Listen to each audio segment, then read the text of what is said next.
inventor. We got a top flow. I can say you're my yeah. What you share? Chwani, anytime I'm a steps, fucking tiny. Taka one, but just that tag. To the style, you know we don't papa. Keep on a vapala, vachenga vatala, makampala. Yeah, come for the cat to Katali. We push and stay strong like Netabi. Okwa Matisa Namibia, the NSK is here for you every single Friday. Now, listen, can I just say thank you?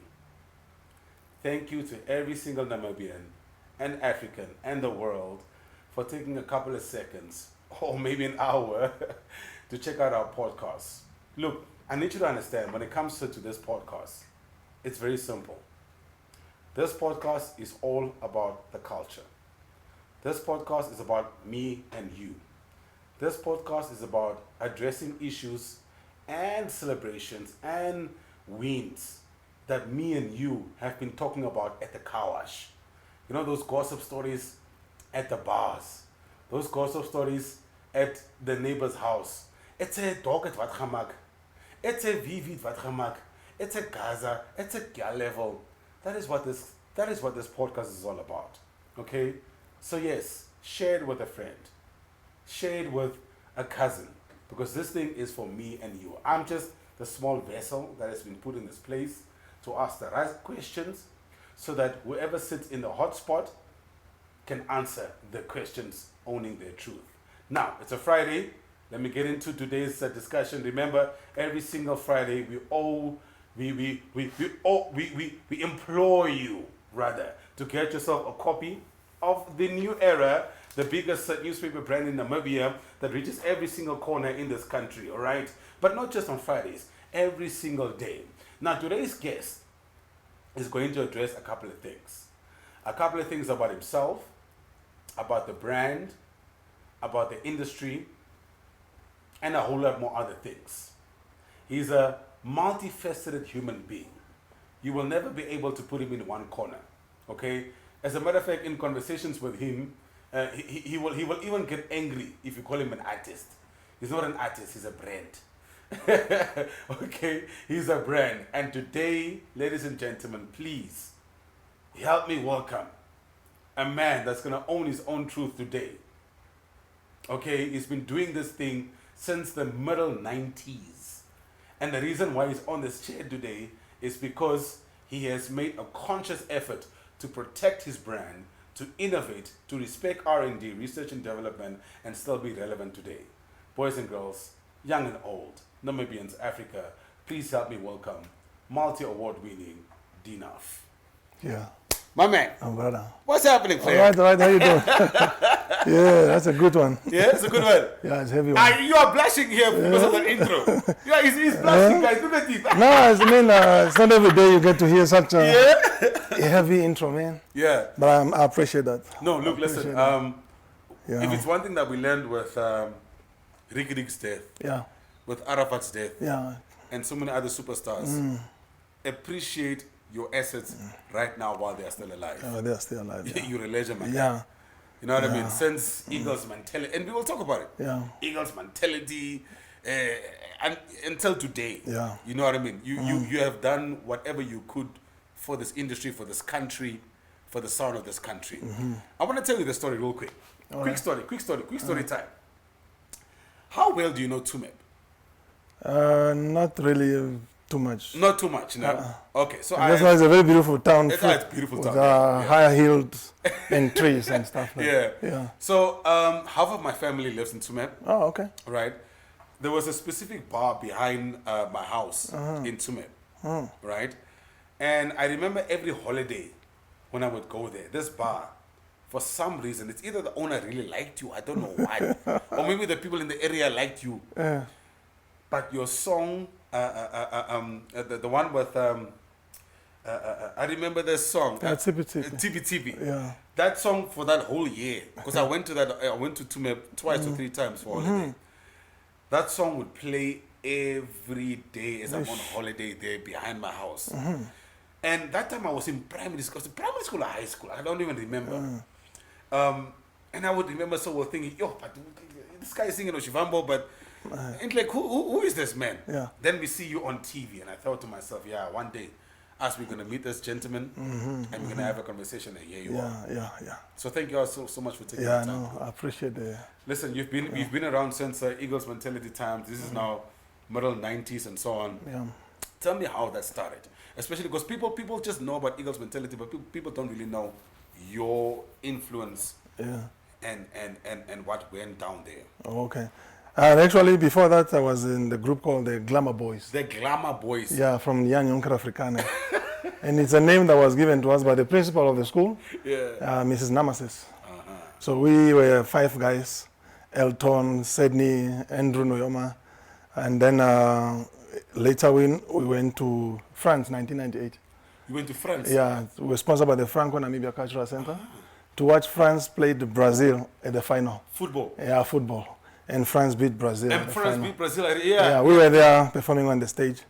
And we were now joined, at that time we combined with Elvo, the Glamour, we called it, they were Noble Lashes.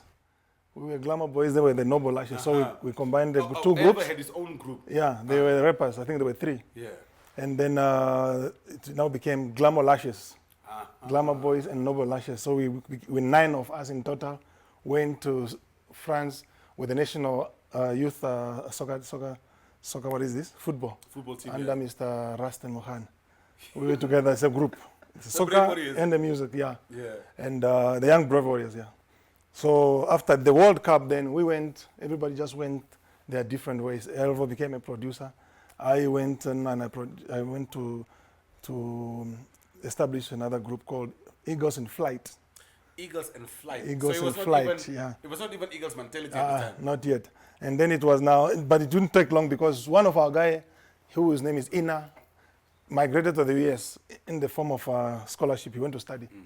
So at that time now, in the church, there was a need to bring as many young people as possible to hear the gospel.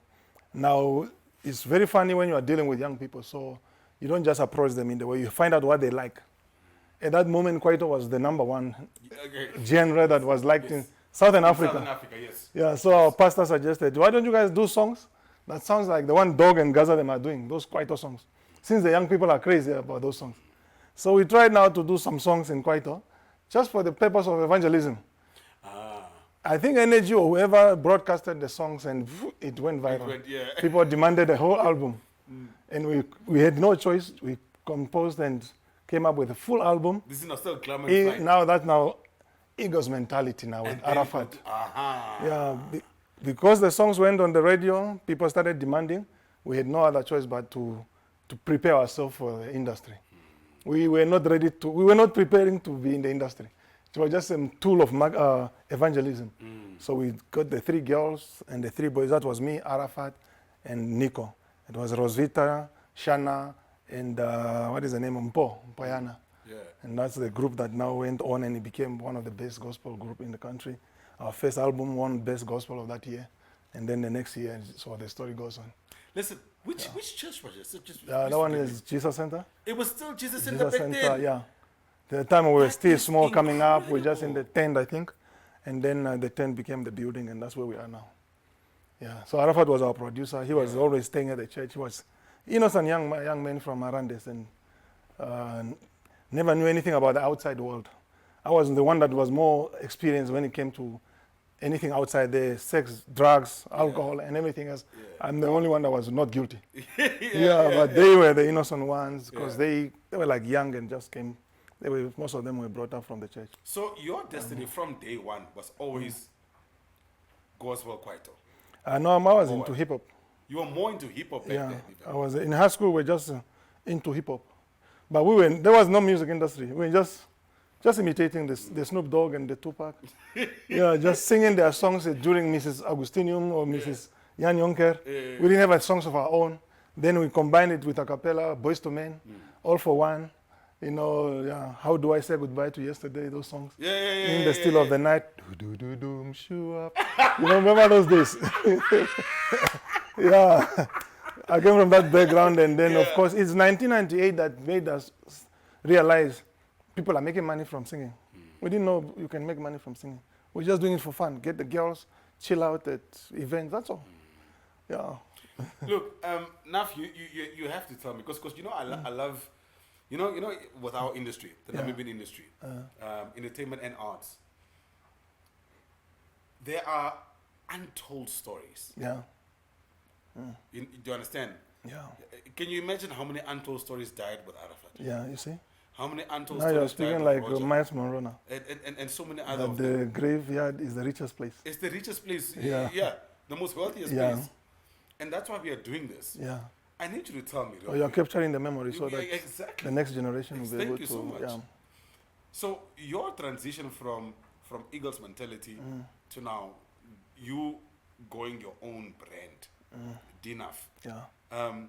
Walk us through that process real quick. Yeah. The thing with groups is that it's kind of like you depend on each other's energy a Yes. lot. Like when we were with the Glamour Boys, I think those were the days of the multi-purpose youth center. They gave us a facility to rehearse and practice. We used to meet the Mighty Dreads, the Matongo family. I think they also came to Matongo the family, the yes. youth center. The Jericho them also came to the youth center. We were just trying to. Everybody was just hungry to be. Some people, the Mighty Dreads were learning guitars. Big Ben was learning guitar from scratch. So when he was there in the field, you just hear ting ting. And I'm like, when I see him to them, like, you remember me at the youth center? He said, yes. Yeah, but now he plays perfectly. Now he plays. Now he has a whole career. Yeah. So sometimes we are called to an event. Elton is playing basketball in Katutura. In those days, there were no phones. So we have to wait for him to arrive. Otherwise, and he was the lead singer with the group. So as we transited to Eagles mentality, almost the same thing is happening there. So I realized, one day I'm not going to be able to stick with the group because there are places we are cancelled because somebody's not there. So yeah, what we did now is that when my mother passed on in 2005, I asked Arafat that to produce a song I overheard being sung at the village. People were crying and they were going on with the funeral. They were singing this song, Shawana, Shawana, by the traditional way. And in my mind, as I'm hearing Shawana there, I'm putting Kwaito. Yeah, because of the influence. Yeah, at that time Kwaito is still. So I came back, I said, Arafat, this song, man, can we put it in Kwaito? He said, yes, of course. You know, him and with his fingers, the song went viral. So now, the demand now was people started calling the singer of the song to events now. Whether it's funerals or what. We want that guy who sang that song. So I started now singing more as solo. There's D-Naff, and only sometimes with a group. And then eventually, there is an event that took place that actually kind of like scattered the whole group. The lead singer of Eagles Mentality. Elton now. No. Elton was Glamour Boys. Oh, it's Glamour Boys. Okay. That was Rosita. Yeah. Rosita. That was Rosita. Yeah. Okay. Became my wife. Oh. Yeah, because you see, now. eventually, because now the idea is so that we travel together as husband and wife. Yes. You know, we are booked in the same hotel, same double king size bed. You don't have to hire people. Exactly, yeah. Of course, things didn't work out. The marriage was scattered also now. If the marriage was scattered, I can't stay with the group and be looking at the same person now. So I went solo. That's how I actually became D-Naff. Yeah. Look, I need you to walk me through something here, because if it's one thing about your past, now that we're on the subject of your past, is that you own your past. Yeah. And one of your pasts that you own is the reality of the Rework. Yeah. Okay. Yeah. Now you mentioned now that already in the 90s you were already an evangelist. Okay, not you were the evangelist, but you were influenced by an evangelist, Jesus Center. Yeah. You know what I mean? To try and take the music and make it cool, and try and getting people into the house of the Lord. Yeah. At what point did you become a Rework? Like, what happened between being a message of God for the church and then getting involved with the Rework? Yeah, you see, when I came from the village, before the music, because my father was in exile. So when he came from exile, 89, I was still a young teenage boy. He just had a dream of bringing all his children together. Because as a soldier, he left about 9 children behind. Now they didn't know each other. So we were scattered all around. The north, it was only one family, I think, or two that were here. So he wanted now all the children to be together in the same house so that he can oversee them and look after them since he came back and he was lucky to be alive. So he brought us to Windhoek. Yeah. And unfortunately, where he brought us it was a location called Dongerok in Vambolokasi. His house was there. Yeah. And in this location, that is where most of those gang members lived. So it wasn't really a thing of you join the gang. It was more like hanging with the guys. You just hang with the guys. And to make things worse, most of my cousins were members. Were actually actively members. Yeah, like there's a guy, there's some guy that he's now late, and he was a well-known guy there. I think two of them that are late now. If you just mention his name, people are like, oh, that's your cousin, yeah. So we're hanging by the shops, we are hanging by the corridors, we are listening to the stories, messages are being sent. Tonight we are going to Vambo Ian or Soweto where we are going to attack this group and this group. And it became something like fun, even though it was very dangerous. Oh, but at the time you didn't realize it was dangerous. So just by hanging with these guys, you are tagged as a member. Because other people from far who sees you with them, they definitely know that if I mess with them, I'm messing with the group. Eventually, and the guys are from the neighborhood. You're hanging together, you go to the shop together, you go to the schools together. Then it became, as you get used to the lifestyle, the cars, the women, eventually when there is some operation going on in the night and they send a message through, everybody goes. Yeah. Some people are even innocent, you just follow. Get hurt, that's your problem, you just go. Yeah, and that's the time when my father now did not really like the idea. And he started arranging for me to get out of the house, chase me out. Actually, he did chase me out of the house many times. Yeah. Ended up in the street, just sleeping by the corners then, under the lights. Yeah, so it wasn't a thing of you were enrolled in the gang. You just, because you are from the neighborhood to where they are, you just hang with them. Yeah. I want you to hold that thought. You see, as the podcast is growing, right? As the podcast is growing, from time to time, we will hear from our producer and also from our people behind the scenes. Enough. I quickly want to bring in my producer, who perhaps wanted to just quickly also touch on something. I believe producer. Oh, D. Yeah, there's a very notorious name that comes from the Rework game. Can you tell us whether you had any interactions with Penna and whether he's still alive or where is he? Because the last time we heard since those years is he had a big robbery and he just disappeared. Oh, I haven't seen him. I know the name, definitely. Yeah, it's a name that is well known in the circle. But these are guys that we looked up to as big brothers. Yeah, we did not interact with them directly because they were like on the top of the game. They were the bosses. Yeah, so I think since high school, I haven't seen him. Since high school? Yeah, that's a long time ago. Yesterday. Yeah. But I know him, he knows me. But we were just like young brothers that you can send and say, get me this and hide from me this one. Or if somebody goes around shooting guns in the air and the police is showing up later, these are the boys, maybe they would tell you, come hide my gun and bring it to me later. Yeah, we were never into the same level of operation or to say, eye to eye. No, we just looked up to them and we depended a lot on them because they are the guys with the money and the cars and everything. They were like the owners of the gang. Yeah, so when you hear that gang, the name, it's like associated with them. Yeah. Is he still alive? He should be. I don't know where he is. So because I mean, if he passed on, the whole Windhoek we'll know. Right? Yeah, but he should be alive somewhere in Africa. In Africa? Yeah. We just don't know where. I just don't know where. Hey. Yeah. You see, and these are the stories that we want to write movies about. Yeah. I'm sorry, like, we're not glamorizing.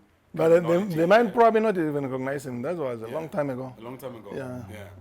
I asked you about the Rework because for the longest time in your career, you have owned your truth. Yeah. You have been very honest about saying, listen, I was an associate or I was a member, but now you explain that you're actually an associate of the Rework by virtue of being in the location. Yeah, being in the location, hanging around with the guys. What was the scariest thing that where you thought, hey, and like here and there, this is actually not the life that I want? Where you realize that, listen, even by association, things can get very demakara. Yeah, it was, I used to do martial art, karate. I used to like, because I liked karate movies, so I thought it was good to learn it. Because, Jean-Claude Van Damme, Chuck Norris. So I did some karate. I did it with a guy called Simboli. Simboli was another gangster. Simboli. Yeah, he knows our story. So we used to do there's a lot of together. songs Yeah, that we have would been go written after to him. Emmanuel Shifidi there, and our sensei was One Time, a guy called Mr. One Time, the Damara speaking guy. He was one of the best, I think, if not in Africa, in Southern Africa. In terms of his Yeah, craft. he was very, very good. Yeah, I think he is. He's still alive, so I haven't seen him in a long time. So as I was coming from the training one day, the guys that we hang with in Vambo Lokasi there by Elago supermarket, a guy just called me and he said, "Hey Ninja, come let's play." So I thought, this is my guys. These are my guys. We just play. So he wanted to, because I was wearing the uniform, karate uniform. So I thought he just needed to see some moves. Yeah. So I did now. I used to do the Fandame kick. Yeah, That one, we call it Mawashigeri. Yeah, Mawashigeri. Mawashigeri. Yeah. It's a head to the kick. Yeah, exactly. Yeah, I mean kick to Kick the to the head. head. Yeah, kick to the head, yeah. So I'm like trying to impress these guys, and I did the Mawashigeri, and I just felt like a touch here. And the guy is walking away. So I feel like, oh, it's a chickening out or what? The other guys now, who are also member of the gang, these young guys, one of them said, that time they would just call me my real name. Chiweda, yeah. Oh, just a stick, man. I'm like, oh, you're stepped, eh? So when I checked this, I lifted out my arm. And you started feeling the pain. No, the blood just went out from the armpit. That guy stabbed me with a traditional Vambo knife. He stabbed me inside the armpit, pull it until here. And you didn't even realize in those I didn't realize seconds. in those seconds. Only when they said I was stepped, I started feeling the pain when I saw the blood. That guy was from the same group I hanged with. Why would he want to stab me if I'm always with them? Exactly. So then I felt like, these guys, man, they don't care whether you hang with them or not, they can kill you. So I That's went when you realized. ICU there. I was in the ICU maybe the whole, I don't know how long. Yeah. Like, So at that time there was no phones. My mother was in the village there for holiday. So they have to go on the radio. We're looking for Lucia, Usko. Your son in Venduk is in the ICU there. We are there in the hospital, and I'm thinking now for revenge, and I'm thinking, because I used to have access to some gun that one of my cousins, the one I said, those are the big guys from the big guys now in the red eyes. And he used to always go to a club called Independence, there by Stop and Shop. yes, yes. But he was careless. He would leave the gun on top of the TV. So now I'm planning, as soon as I get out of this hospital, grab that gun straight to Vambo Lokasi. Yeah, but unfortunately, when I came out of the hospital, he was finished. Someone already finished him for another story. Somebody took him out. So, yeah, so looked for him, and they just told me the guy died, somebody took him out. Now, check this out. I'm so sorry that I'm pressing you on Yeah, this, on okay. this criminology and so on. It's just that we don't get to hear these stories often. Yeah. You know what I mean? No, people won't believe them actually. And They you know they what? won't know that part of me. Yeah. Yeah. I ask you this because I have family in Tongoruk. Yeah. I have a lot of friends in Tongoruk. Yeah. So when you sit around the fire or around the braais and the conversations and so on, especially with the older folk, they will tell you these stories. Yeah. Do you understand? Yeah. So Naff, man, so now you realize, actually this life is not for me. Yeah. Do you now go back to the church or I wasn't in the church yet. you were not even in the church Not yet. I didn't believe actually in God. I had the philosophy that I was like a scientist, that we somehow came from monkeys.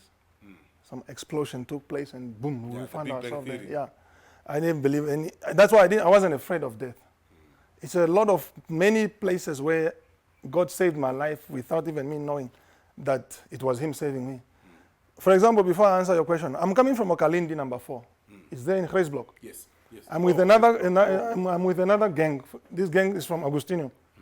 It's another. Remember now, I belong to the other one of Vambo Lokasi. Yes. But in school, there is another one in the school. Yes. So you have to affiliate. Yeah, we are there. These are guys that wanted to deal with us when we came from Yanyonker and went into Agustinium. They wanted to deal with us, like beat us up. But then they realized the resistance they received from us, they never received. So they recruited us. They said, okay, then you hang with us because you look like you is what we are looking for. Exactly. So we became one group. Now we are coming from Okalindi number 4. We are going into the school. There was a small gang fighting there, and they're beating girls and what. So we blocked them since we were many. Because somebody screamed. These guys were terrorizing the school. We blocked them, and they made me a prefect to shut me up. So I was the prefect. Yeah. That's what they do. Yeah. Make the note So keep yeah, the so now I'm like, why are you terrorizing my school? The guy just say, your mother, what? Bing. I slap him. Without, in 2 seconds, that guy is having a gun in his hand. And he's pointing in my face like this, crying. He's speaking Afrikaans. What? And he's crying and he's... Scarlet dude, black dude. He's a black guy. You'll be shocked who that guy is now. The guy is now a pastor in Jesus Center. I'm telling you. So now, I'm under the influence, man. We were drinking rumba. Rumba was cheaper because it was cheaper, but it makes you high. Of course, so we were broke. We didn't have enough money, so we just put a few money together, and I think $4 or $8. It's a whole bottle. That guy took that gun, and there were 3, and he's pointing. At any given moment, I was expecting just fire. He just pulled the gun down, put it back, walked away. There were 3, and they walked out. Years later, we are at Semnioma Stadium. We are praying for Africa. Remember those prayers they used to do in the open air? The preacher on the other side, he said, hold each other in 5 groups. We're holding each other, we're praying now according to the leading of the men. I'm looking at this guy, man. This guy looks familiar, man. So, but we continue to pray after the break.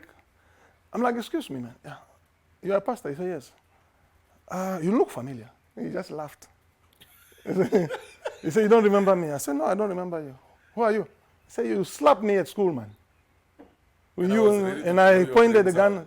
And I'm like, it's you, yeah. Tell me now about that gun. Was that gun real? He said the gun was real, fully loaded, and my 2 friends had 2 guns.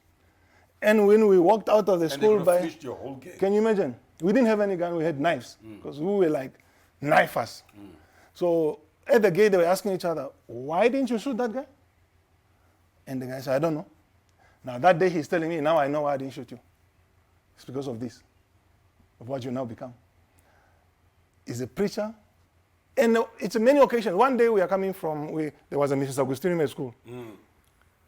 We are busy, we are busy. Miss Augustine, one of our friends is at the gate there fighting with somebody. Shot him in here. He shot him here. Bullet came here. Yeah. I don't know how he did it, and then it went in here. I see you, he survived. For the next 6 months, we are looking for that group to finish them off. They went to hide, because I met the guy later. I asked him what happened. He said, no, we knew you were looking for us. So he went to hide in the villages. He's a Herero-speaking guy. One of our pastors in Jesus Center. He's one of the pastors also. One of our pastors, happily married. You won't believe he carried guns those days. Yeah. Oh, man. Yeah. There's a lot to talk about. There's a lot to talk about with a man that who is happily or who is happy to own his truth. Okay. D-Naff is in studio. It's Industry Loop. It's another Friday where we have conversations. Before we go for a break, I love a nostalgia feeling on the podcast. Yeah. You have to give us a song that has a music video though that we can find. Oh, okay. Yeah, even if it's Eagles Mentality, or if it's one of your first songs. Yeah, the Eagles Mentality. What song do we have of Eagles Mentality? We don't have a video. With Eagles. No, we don't have a video. You don't have a video now? The only one we have is Vuka Vuka, but I don't know whether if it's still there. It's there, but not whether you'll be able to access it, to see the quality compared to the videos of nowadays. Yeah. So we have Vuka Vuka from Eagles Mentality. Okay. Then from D-Naff, I think I can only play songs from that era, which is like Tsipi Tsipi or Shawana. Okay. Those songs. Okay. The latest one, I think those are only for the AMA 2000. Yeah. You know what? Because of me, because of the fact that this song annoyed me in Sumep, we're going to play Tipi Tipi by D-Naff, and then when we get back, we're going to ask him about a whole lot, okay? Yeah. We're going to ask him about the numbers. We're going to ask him about, hey, let's just say there's a lot that still needs to come. Stick around, don't go anywhere.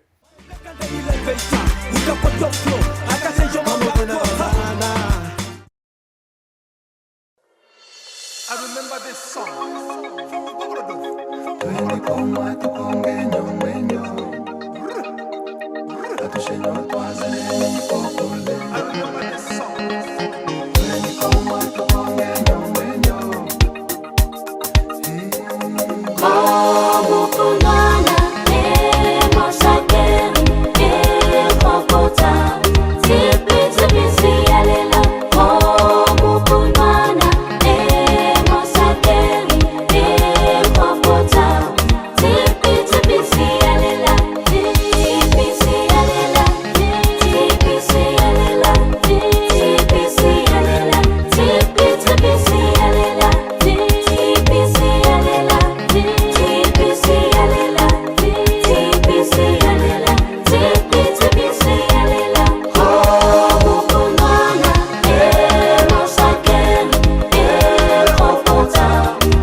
remember this song, Oshonana. I remember those days. I remember Nale. I Fimbo Tuliko village. Tuli closer. Antuna Maina Tuli Lela happy. Atuvukulo Mavo Vuku Vuku. I remember that life. Umbulange ya cheke.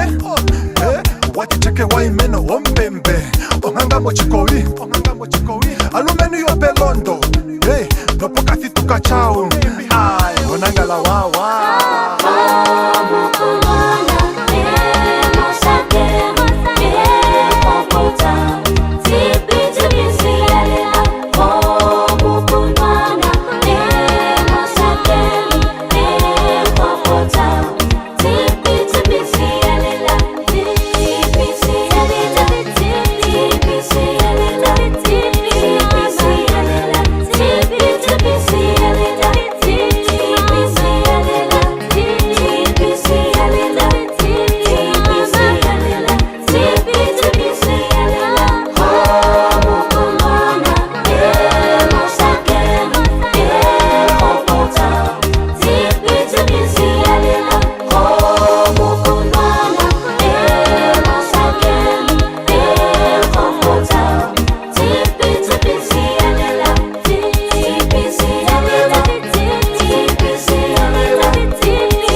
Neno batlo meu sadia sa no fasco da gama ya thiga pilongo ya ende yuka ko Cape Cross o dinafta kongwa ano muvanga ko nginyano ile ni mutalo lume nuko nganjira thika ma wonthi komleleka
That is D-Naff with TP on this beautiful platform that we give you every single Friday. We bring in the personalities, we ask the real questions, and they own their truth. Now, D-Naff, you have to help me here before we continue. Yeah. Obviously, we're going to ask you about everything, but you have to do us just a quick stand-up, my man. Just a quick stand-up, and you need to show us your brand, because I see you have a whole brand here, man. You have something here, man. Something that we can buy, something that we can own, man. No, please do us the honors, man. Do us the honors. What you see here is definitely my clothing. Yeah. D-Naff here is where you put your money. Yes, yeah. Put for $50,000 here. Yes, yeah. So it's branded all over at the back. This is one piece, man. This is one piece, this one. It also comes in white. Oh, this pant itself. White, and then the pant also has a black one. As you can see, then what we did is that we wanted to market it out there for people to see, and then start making their orders. Dope. We appreciate it. Yeah, bon. Entrepreneurship is what we're here for. Now, getting into more of our conversations, moving away a bit from the gang now. It's clear that obviously, growing up, you had to do what you needed to do. Yeah. You know what I mean? By association, and obviously this stayed in you. You know what I mean? Whether you like it or not. Yeah. Now, you mentioned that your marriage fell apart. Yeah. When I was with you in Swakopmund, because we did the men's conference. The men's together conference, this year, we did the men's conference where he was one of our speakers. Yeah. And we had a conversation, and you were happy to share this reality of yours of what happened. Yeah. Do you understand? Because in Namibia we have a Yeah. problem. Yeah. We have a serious problem. Yeah. No. We are slaughtering our women, and I'm saying we because Even just few days ago. as men we must own it. Yeah. We are slaughtering our women. Definitely. Okay. Yeah. Whether it's their fault, whether it's our fault, we must have the bravery to look at it. Yeah. You know what I mean? Holistically. Yeah. Definitely. You were in a situation. Yeah. You almost did something. I almost killed somebody. Talk to us about this. Yeah, you see, that was my first marriage, and I felt like all my investments, I spent it in the wedding. I got married by the beach Strand Hotel, Swakopmund. Those days, the crude TVs of those days, they came, filmed everywhere. It went viral. Only lasted for 4 months. That marriage lasted for 4 months. 4 months. And you spent all your investments. Everything, I was broke.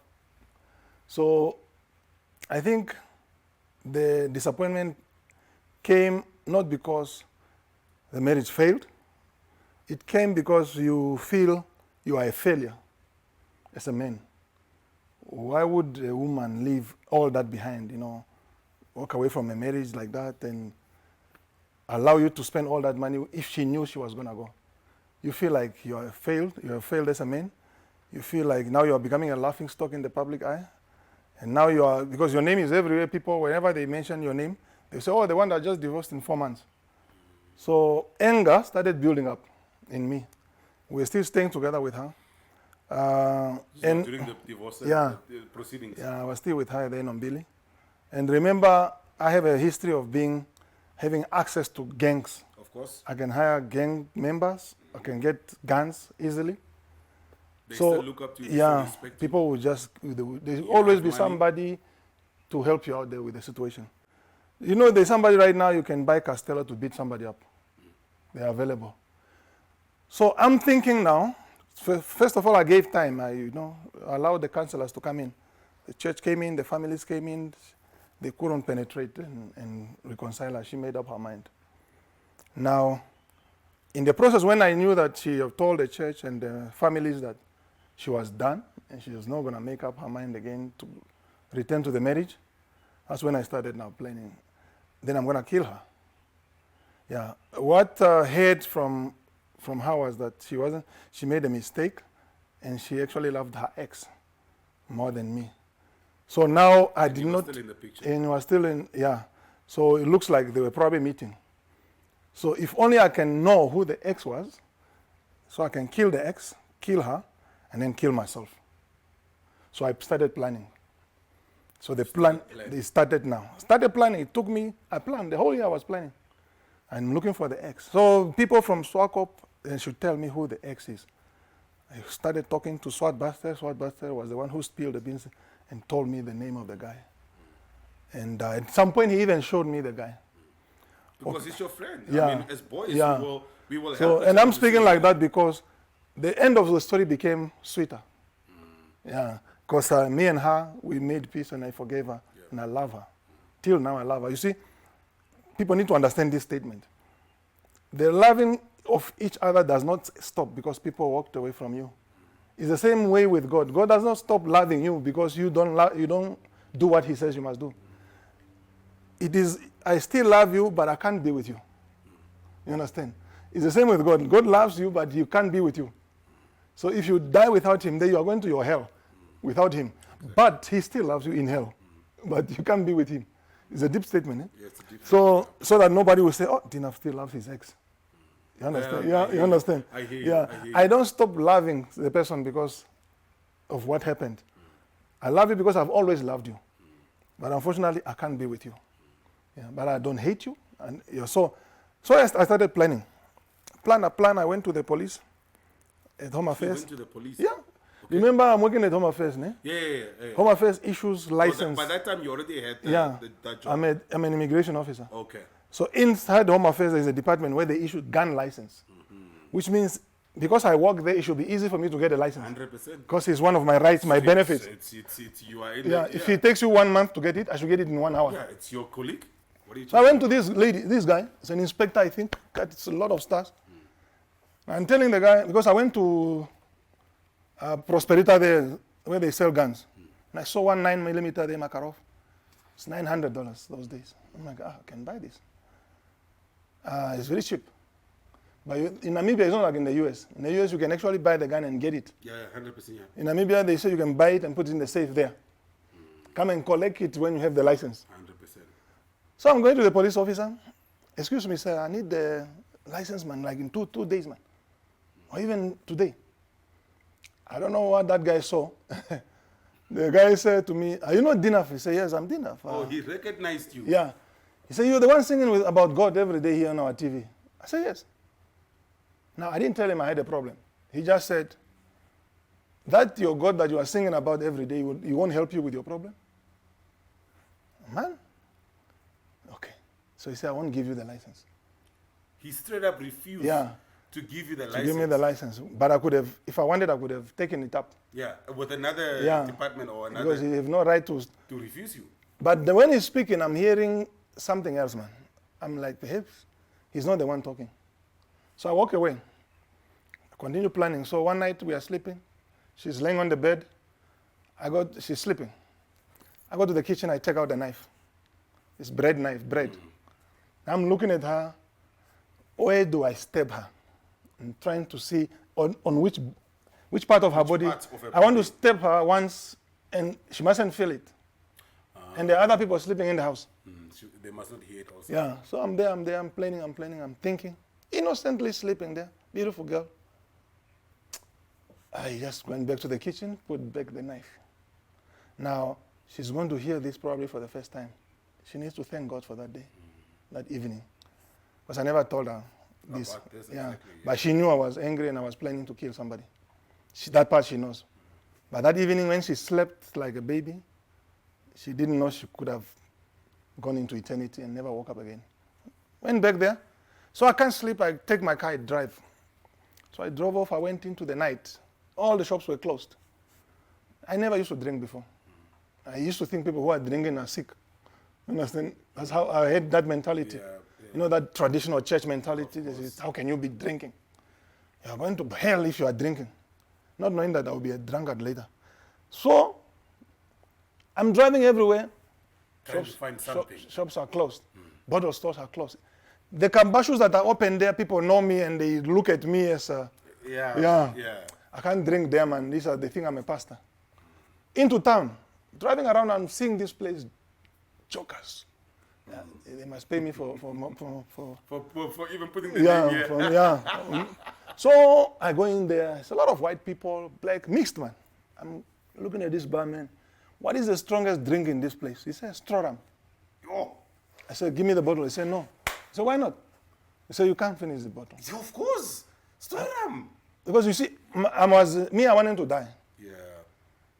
I wanted to die. I wanted to kill somebody, kill me. That was the only plan I had in my mind. He said, I can just give you shooters. So he put a few shooters there. And I'm like, it's really strong. I like it. It's helping me. So at that moment, I had that temporary peace, you know. I'm chilling with the guys in the bar. And you know, people in the bar are different from people in the church. Because when you're having issues, people are coming to really buy you drinks. Exactly, Like, you okay, nigga? Yeah. Give me another round. Give another round. Give this man another round. But and that's how it's meant we deal with it, to be honest. We deal with it. Yeah. So when I saw that kind of love, I went there again the next day. Almost the whole year, the second year, 5 years I'm going there. Because I felt these people care about me. A cousin of mine who knew that I wanted to kill the lady would follow me every time I knock off. He never used to drink. He started drinking because of me. He was watching me. He's checking me out. Yeah. So we were at the bar, he would buy the drinks and he's checking me out if I got the toilet, whether I'm taking guns or not. It's 1 year, 2 years, 3 years. An American friend of mine called Forrest, he decided, you know what, I'm going to import my spiritual father from America. He's coming to do something for my son. They have this thing where sons are becoming, at age 12, I think, American sons, they graduate into manhood. But I want you to have an appointment with him. Speak to this guy, your life will never be the same again. So Forrest brought the guy here. At Marua Mall there's a hotel there just before the car wash here. He left me there with that guy there 2 hours. It's that meeting that broke everything and changed my life. The man from the US said to me, as much as you love that lady, and you want to hate her like this and this, because I told him the truth, the way I'm speaking now. He said, remember, God loves her more than you. And if you want to help her and forgive and remove this burden that is on your shoulder, because I was angry every day. It's only, you have to find her, speak to her, forgive her, and allow her to forgive you. And like me, talk to that girl there. He said, you have to call the lady, forgive the lady, and then ask her to forgive you. Oof, that was a task that was heavy for me. I left that place and tried, I made a call, she answered. I want to see you in Zupak. Hey, she was probably thinking, Zupak, I'm finished. The lady, she came, sat down there, ordered some drinks, and I told her, I've been planning this and this for these years. That's when you first told her? Yeah. At that time, she had already left the house. I wanted to kill you. I wanted to kill myself. I wanted to kill your ex. After I spoke to this guy just a few hours ago, I felt I need to do what he said I should do. And I said to her, and this is what I also say to anybody out there that is going through, because people are killing people every day. There is a possibility that people can make mistake by being with you. What if she really made a mistake by being with me? And that's her choice. That's her life. Why would she be with me if she's not happy? So I say, I forgive you. Forgive me for all the thoughts that I had towards you, all the plannings, all the. She said, I forgive you. I felt something fell from my shoulder. I felt light. And she stood up and said, give me a hug. She didn't freak out? I gave her a hug, gave her a kiss on the cheek, and I said, thank you. And all doors that were closed from that day started opening up again. Because I left the church, I left the music, I left everything. I went back into the world. So I continue with my life, just dating here and there. And that's how I met the other one I told you I cannot mention on air. Of course. Yeah. And that was how I met that lady. Started dating her also here and there, but she couldn't. But I wasn't looking for a girlfriend. I wanted to commit. Because once you get married, it's very difficult to date. You want to marry immediately. Yeah, there is no chance to be buying people Brazilian hair. You want the wife. Exactly. You understand? And then you invest in that. Yeah. So that's what I was looking for, and I ended up trying here and there, and it didn't work. Until one day, Home Affairs said, go to UNAM and give study permits to international students. I'm coming from the government, carrying boxes of passport stamps and what. Just as I pick up this box, I see this girl. And I'm like, excuse me, I need your number. She said, why? I want to marry you. She You said, told her straight up in that moment that you want to marry her. She said, you crazy. You met her for the first time. First time I'm saying enough, that. man. I'm telling One you. time. Crazy. She didn't say, you're crazy. Who are you? I said, it's D-Naff. You don't know me? And the girl didn't know me. She was not Of course Namibian. she doesn't know you. She wasn't Namibian. Yeah. Because all the Namibians girls should know me. Yeah, exactly. He said, you don't know me? It's D-Naff. He said, what is that? He said, What is that? I'm like, it's me. It's a name. She laughed at me. She laughed at me. She was with a Namibian friend of hers. Yeah. Who later asked her, you don't know that guy? He said, no. Yeah. That song you are playing in the room is him. He said, is that the guy? He sings gospel, yeah. He's very arrogant. That's what he told. He said, every month I go there, she's refusing for 3 months. So I said, just give me 5 minutes. Just hear me out, and I will. At that time, I'm already in the street. A lot of people in Namibia already know that D-Naff is busy drinking. Something is wrong. But they knew it because of the divorce. So they now say, that gospel guy is always drunk there. So people now know this guy is drinking and he's singing gospel. So I needed to tell her the truth if she was going to say yes. So one day she made a mistake. She said, I'll give you 5 minutes. That's a problem now. Because me with my mouth, don't give me no 5 minutes. So I took her away where I drank Stroram. Went there, order my Stroram, order my whatever. Because I was just mixing all alcohol that were there to sleep. Because I couldn't sleep. Whole 2-3 years, I'm still not sleeping. Jameson, everything, I'm just drinking so I can sleep. So you can pass out. They say, you brought me here and you're a gospel artist. I said, hear me out. It's true, I'm D-Naff. I sing gospel. I'm regarded as #1 in the whole country. I drink, and I will tell you why. When I told her about my divorce, because she was studying social work. Oh, so she understood it. Immediately she understood. Then she said yes.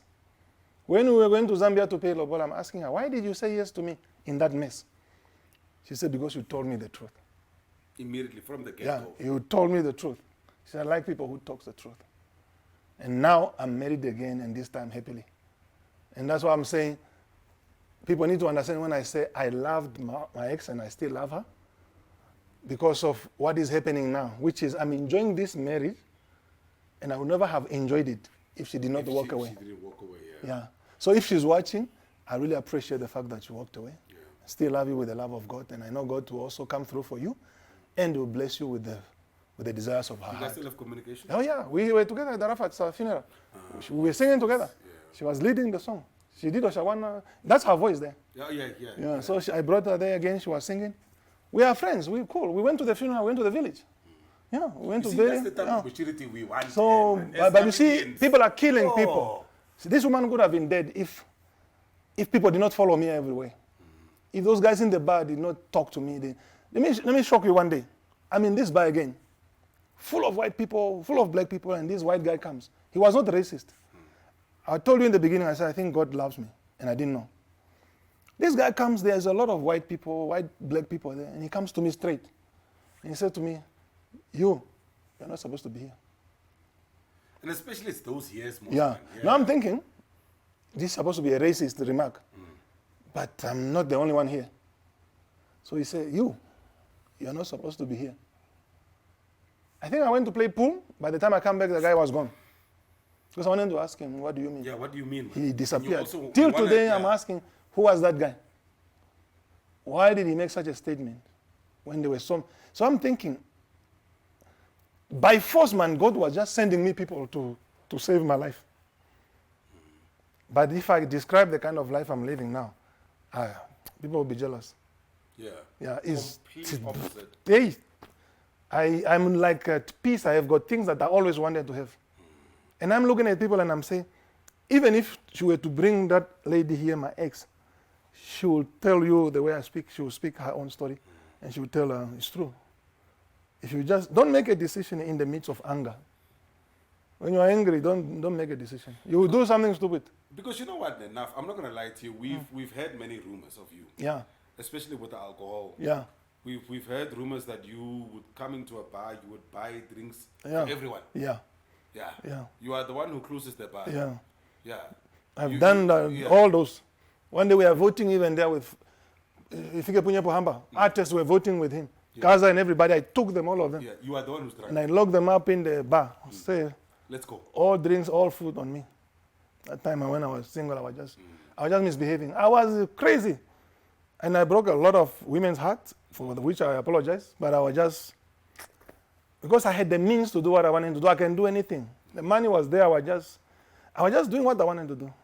Let me ask you about this. Let me take you back to the music. Now, in a lot of circles, especially in a lot of gospel circles, Yeah.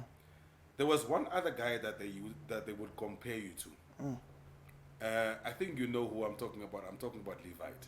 Oh, okay, okay. Did you and Levite have beef? Or was it a situation of people wanted you guys to have beef?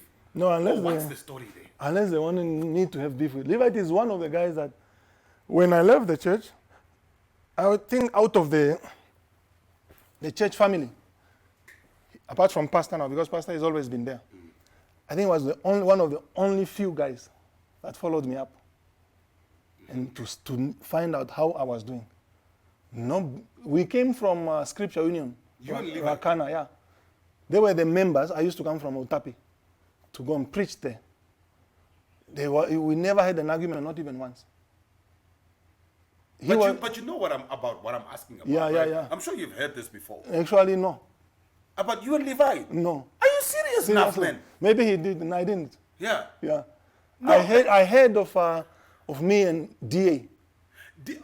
I know. No, not DA. Yeah. Not DA.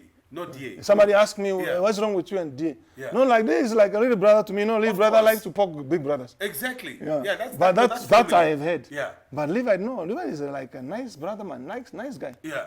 Yeah. So you've never heard No, about you no, and the comparison and the music? I know the comparison. and- He has my kind of style. Yeah, of Yeah, course. he yeah, can of have my course, kind of style. But the argument type, no. This is the guy that lifted me back to Christ. Yeah, he will bring me, he will come to me, he will give me scripture. I say, come back, man. This too will pass. He liked to use that statement. This too will pass. He will take me to Kapana. He did the same to Arafat.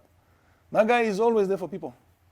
Yeah. Is this the similar situation where perhaps there was not a problem with Gaza and Dog, it was the fans? Is this the Maybe similar the fans, situation? yeah. Yeah. Yeah. The person I would say I had a lot of arguments with, it's Arafat.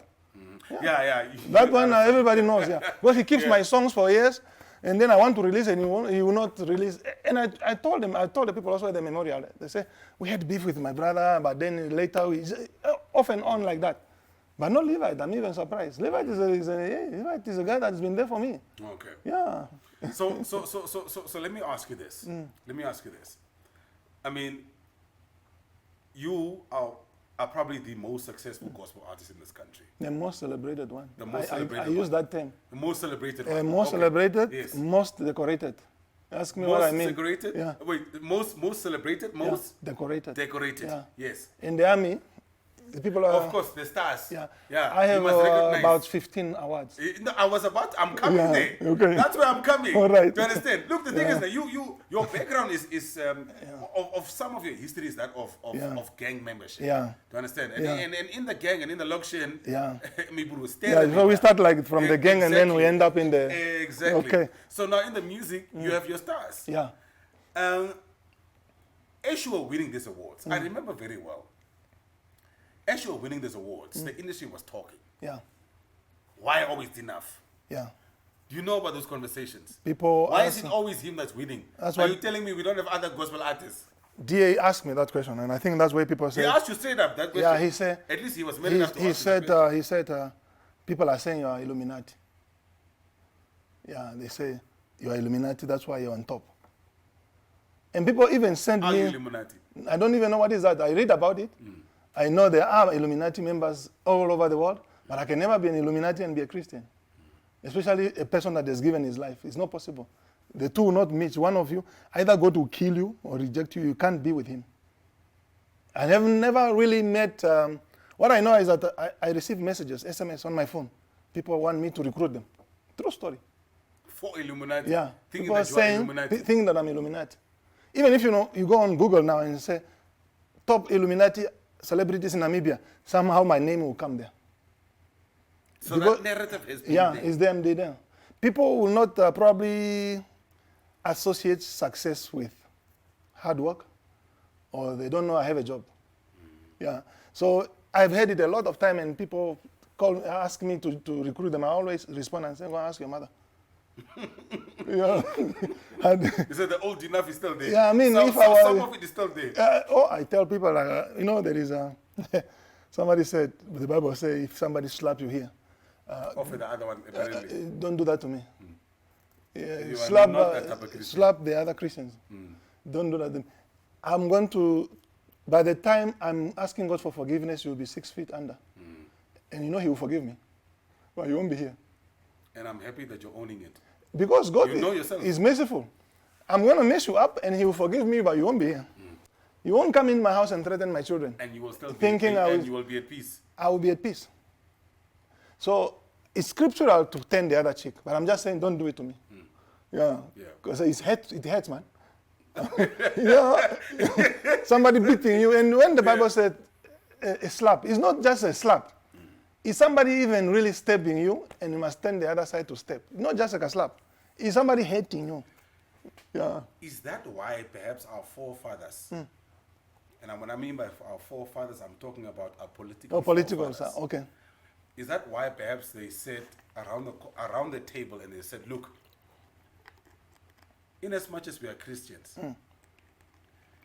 but as Namibians, perhaps we must have a secular state. Because as you know, Yeah, because of the the Constitution Yeah. says that we are a secular state. We are not governed by religion. Yeah, but the country is from that background. Exactly. Yeah. Is that perhaps why our forefathers said, look, you may sleep the one side, Yeah. but we are not going to allow you to sleep the other side. So let's remain secular, but we are Christians. There is a possibility because the forefathers want to respond, Yeah. but they are To being the atrocities. they are restrained by the belief in the country, because the belief is saying you can't. So if the oppressors are coming to take your land, you probably just have to be nice. So in order for you to respond, you need to be out of the religion and respond, so that you are not affected. Otherwise, as long as you remain, you need to be a nice person. So I'm saying there is a possibility. So how do we take up arms? If the Bible says don't kill. Don't kill. Let us quickly change this until we get our independence. We'll come back. And maybe review after 50 years. Because now it was happening like that in Nigeria.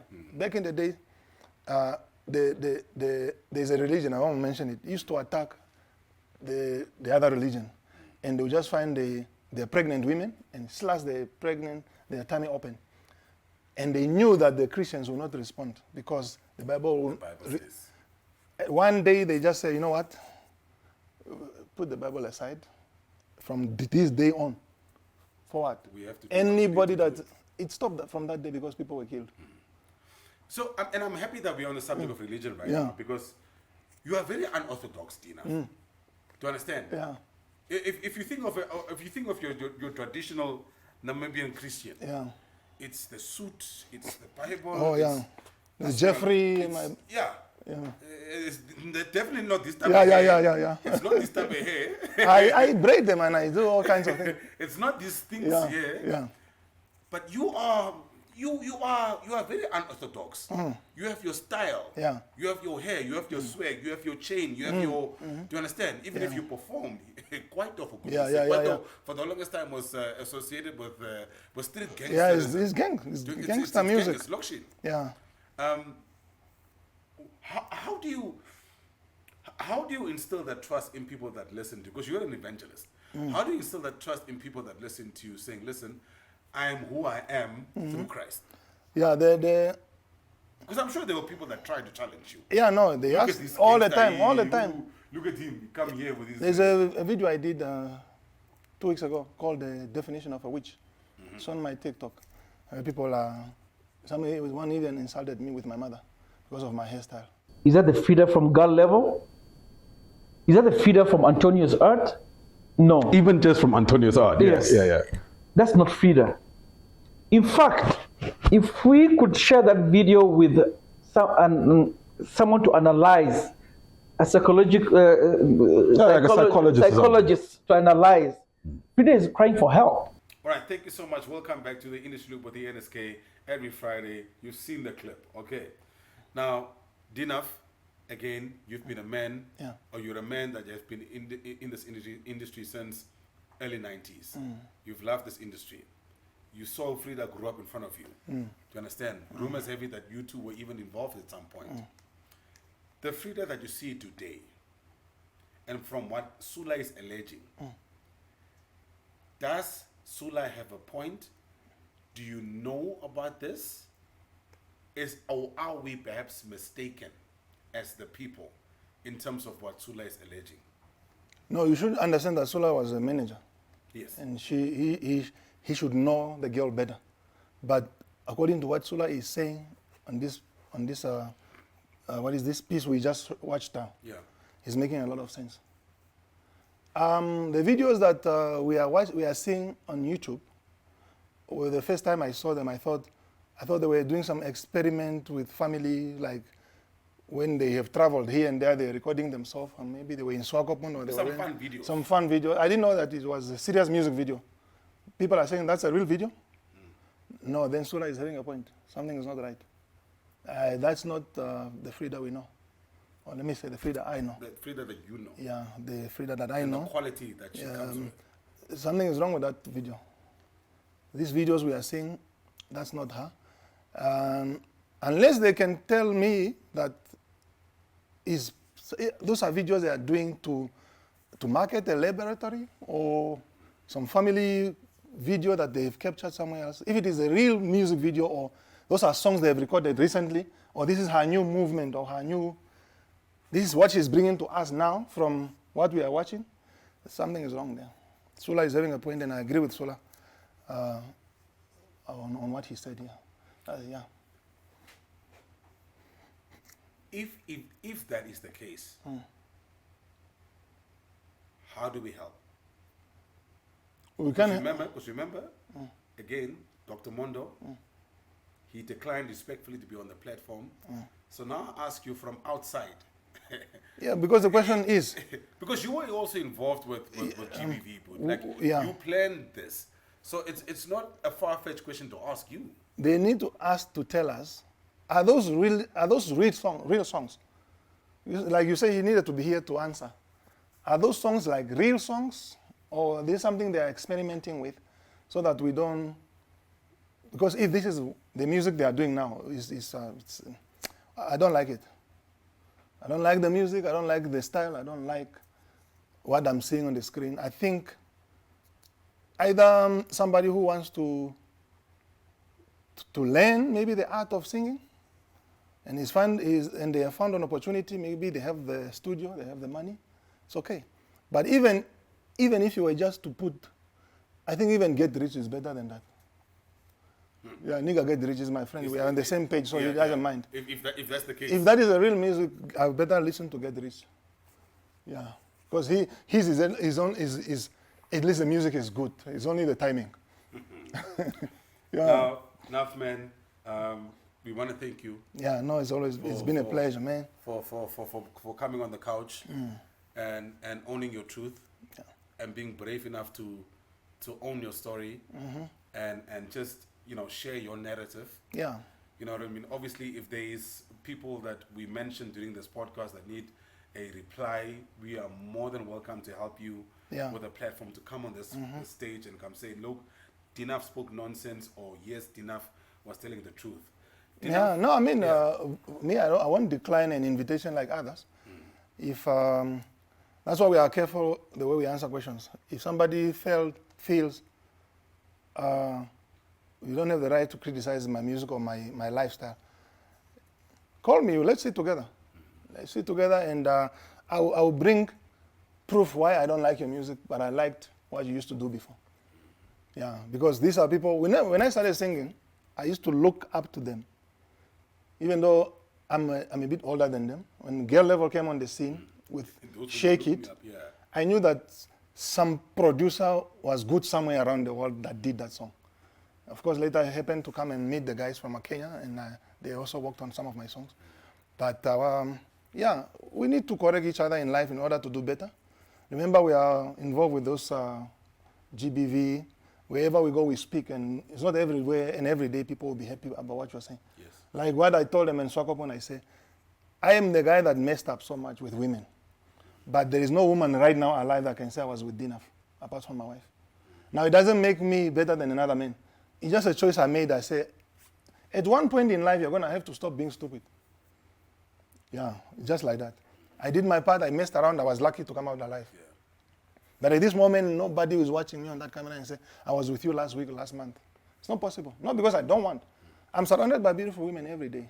My record label people, man, you look at the Lady May and the rest. These are beautiful, sexy girls. But it's a choice you have to make. Even to the guys that are out there, we are seeing you guys killing women every day, slaughtering them and leaving these children behind. Speak to somebody, man. Let it go. Find another woman. Now the woman is gone, you are gone. What have you gained? Speak to somebody. I did that. My part, I was criticized for drinking, but at least in my drinking and my health, I was able to survive. I'm not saying that alcohol was the solution. Still, just one of the ways that came through for me. God was still the foundation of my life. But when I was angry and I went into that bar, something somewhere happened there. And I'm not saying go to the bar because you might not be able to handle straw. Yeah, it's all good, man. So you have a different system. Yeah. Different system. Yeah. Ladies and gentlemen, boys and girls, D-Naff on the hot couch here on Industry Loop. Thank you so much. No, it's all good. Really appreciate I had you, fun, man. I had fun. We wish you all the best. Looking forward to watching it. road ahead. I know you still have a lot of dreams. You still have a lot that you want to do in terms of music, in terms of film, in terms of evangelism, in terms of the industry. I know. I watch you from far. Maybe one day I'll bring some of my gang members. Bring them, please. Bring them. Look, the thing is that people think because I'm here in Windhoek, I'm Zulaying, I'm doing this thing, that I'm not from the Lokshin. But I'm from Hovish Bay. I guess a binary Gazi. Do you understand? Yeah. I understand what it means Yeah, to be no, Lokshin. my people, if I find them, they'll come and tell their own stories. Yeah. So please, bring them in. Let's sit down. Let's have a conversation. And let's understand what was then, what is now. Do you understand? Because you just know, to show a picture that people change. of course. Because you know also that Naff men, before we go, you know that Naff men also, today's generation, the light is today. I declare it's Demakar, bro. It's Demakar, bro. These kids are... they need somebody to talk to. They need someone, you know what I mean? They need me and you. We have to be there for them. To see the reality of the say, the man was there, so things were Demakar. There's no solution. Don't worry, there. I'll bring you the gang members. As a brief. Okay. They'll come with their... My skin is falling here. But don't worry. Thank you so much, Dina. We appreciate you, man. It's so good. It's so we good. wish you all the best. It was a good one. With your clothing line, with the evangelism, with the big screen, and the music. Thank you so much for watching. This is what we do every single Friday. Again, if you want to reply to some of the allegations that have been brought here, or alleged stories that were brought here, you're more than welcome. I'm easy to find. I've got a website. It's out there. nsk.com. It's very straightforward. Until the next podcast, keep getting your New Era, the newspaper. Read those stories. Keep supporting us and keep it Namibian. Until the next one, GMTM.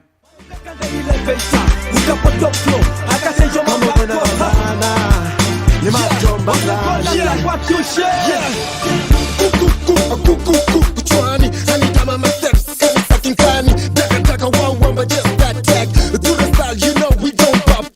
Keep on a va, vachenga, vakala, maka.